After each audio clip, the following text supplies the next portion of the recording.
Hey, are you ready for the story? Today, I, Jacqueline, will be reading Matilda, a story written by Roald Dahl. It's a funny thing about parents.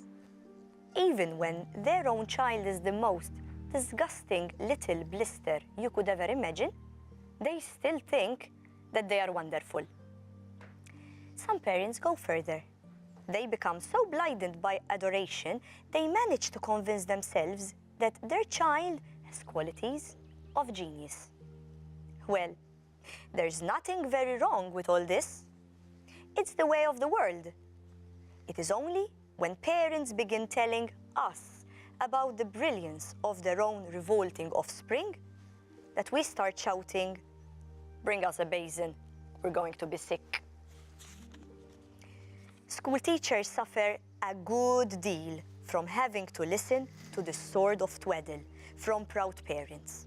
But they usually get their own back when the time comes to write the end of term reports.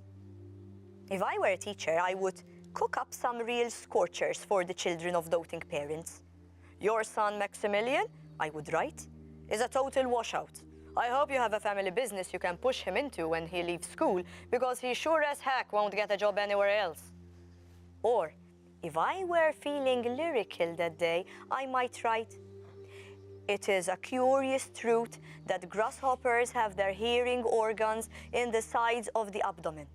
Judging by what your daughter Vanessa has learned this term, the fact alone is more interesting than anything I have taught her in the classroom."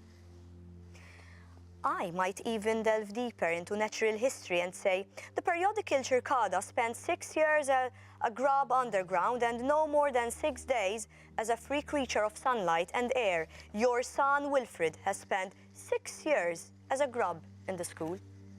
And we are still waiting for him to emerge from the chrysalis.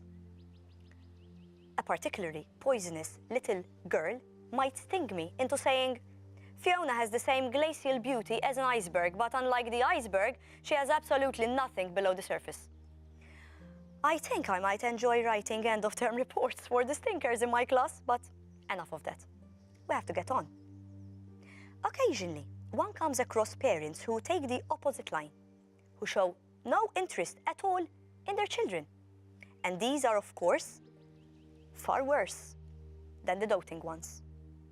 Mr. and Mrs. Wormwood were two such parents. They had a son called Michael and a daughter called Matilda.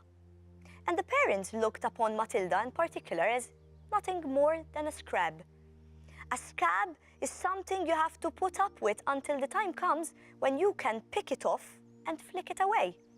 Mr. and Mrs. Wormwood looked forward enormously to the time when they could pick their little daughter off and flick her way, preferably into the next country, or even further than that. How sad. I wonder how Matilda would have felt in the situation. But maybe Matilda is on her way for success.